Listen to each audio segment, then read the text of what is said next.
es una obra que hace 4 meses se licitó el tema de pilotaje y ya se había adjudicado. Y en su momento, al no haber prestado atención estrictamente a cómo estaba la parte estructural de la obra, bueno, uno no había notado ciertos detalles que ahora con las licitaciones de por medio, bueno, evidentemente salen a la luz. Me llamó poderosamente la atención, dado el tipo de construcción del cual estamos hablando, o sea, fundamentalmente la parte de cubierta, que era todo previsto, todo metálico, o sea, una estructura sumamente liviana, la cantidad de columnas que el edificio mismo tenía. O sea, en un edificio tener una columna cada 5 metros en las 2 direcciones para soportar un techo de metal con estructura metálica no tiene lógica. Entonces daba que aproximadamente iban 84 columnas. El que está acostumbrado a estar en la obra sabe lo que es alinear y poner a plomo una cantidad, una envergadura de ese tipo de columnas, más todavía que después esas columnas quedaban a la vista.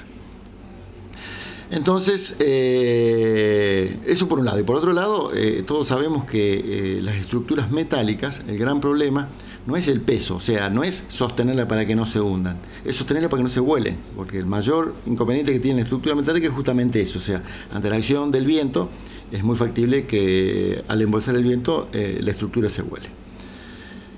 Entonces, con el arquitecto que está a cargo de la dirección de obra, conversando, llegamos a la conclusión de que había que disminuir la cantidad de columnas, y si eso traía como complicación tener que reestructurar, recalcular las vigas metálicas que sostenían el techo, se hacía. Pero bueno, evidentemente la disminución de columnas, por supuesto, era bases, pilotines, todo lo que ello traía acarreado, iba a ser muy superior al incremento que iba a tener la parte metálica.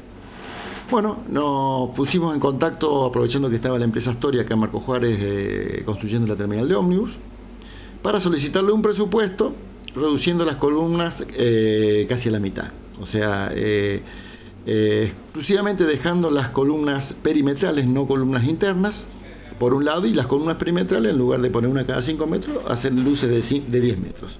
O sea, con esto, ¿qué es lo que estamos pretendiendo? Llevar a estructuras pretensadas con luces óptimas. Las distancias, digamos, de 10 metros para una estructura pretensada es una distancia aceptable. Esto trae a colación de que, evidentemente, la cantidad de columnas se reducía perimetralmente a la mitad e internamente se sacaba todas.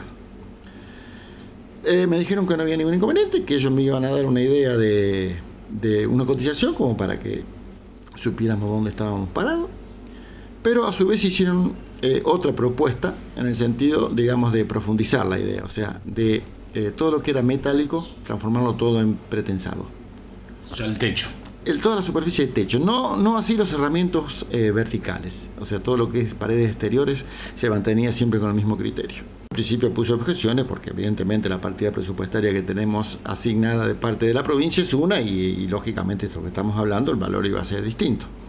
Pero de todas maneras propusieron que me lo iban a proponer como plan B, o sea, como para que bueno, con los valores ellos, me refiero a la provincia, pudiera hacer la evaluación del caso. Una vez que me alcanzaron la cotización, efectivamente la diferencia existía, pero no era de envergadura. O sea, era como para prestarle atención a la propuesta que esta gente hacía. Con las propuestas en mano, fuimos a la Subsecretaría de Arquitectura, nos reunimos con el arquitecto Caparrós y bueno, llegamos a la conclusión de que la propuesta era totalmente válida, de que las diferencias se podían llegar a reajustar en el plazo de ejecución de 12, 14 meses con la actualización y más un reajuste, una diferencia que se podía perfectamente absorber, que lógicamente la propuesta técnica era superior a la prevista, que combinamos que un edificio público en donde el mantenimiento no siempre es sencillo, evidentemente ser todo de hormigón no es lo mismo que tener una estructura metálica, más todavía el anteproyecto en sí no estaba totalmente resuelto, había unas partes que sí o sí, por más que estaba previsto hacerla de chapa, técnicamente había necesidad de hacerlas de hormigón, donde las zonas donde se apoyan todos los equipos de aire acondicionado y todo eso es imposible sostenerlo sobre estructura de chapa. O sea, había ciertas modificaciones que evidentemente hacía que esta propuesta fuese viable. Bueno, una vez que nos trajimos desde Córdoba el visto bueno, hubo que reestudiar todo. O sea, hubo que hacer recálculo de pilotaje, recálculo de dados de apoyo y viga de rozamiento, dado que no es lo mismo una estructura para una columna hormigonada in situ a una columna prefabricada, y lógicamente las cargas que este techo iba a tener es superior a lo que es una estructura metálica. Entonces hubo que bueno, una vez que se recalculó todo, volvimos otra vez digamos, a lo que se había ya licitado, que era la parte de pilotaje. Y como yo no había anulado esa licitación, los pilotes que en su momento eran de 35 centímetros de diámetro pasaron a ser de 40 centímetros de diámetro, o sea, se incrementó el volumen de hormigón, no así la armadura.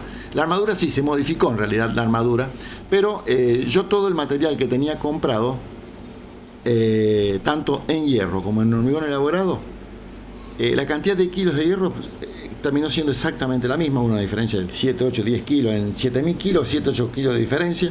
El volumen de hormigón, por más que los pilotes eran más grandes, la cantidad de pilotes era menos, así que no se modificó. Y hablando con la empresa que había sido la adjudicataria de la licitación, no pusieron reparos en que por ese mismo precio hacían este trabajo, que era muy similar al otro. O sea, la situación de la empresa era no perder el trabajo o no participar de una nueva licitación con valores ya conocidos, dado de que el trabajo iba a ser bastante similar. Así que la empresa decidió dar conformidad. Y bueno, tal es así que hace 12 días aproximadamente se iniciaron los trabajos. Definitivamente la obra ya comenzó, ya está licitada y adjudicada la segunda etapa, que es el tema dados de apoyo y vigas de rozamiento, que ganó la empresa Fasano Construcciones. Y en este momento estoy preparando ya la tercera etapa, la licitación de la tercera etapa, que es todo lo que es columnas, vigas y el cerramiento horizontal, o sea, toda la parte de techos.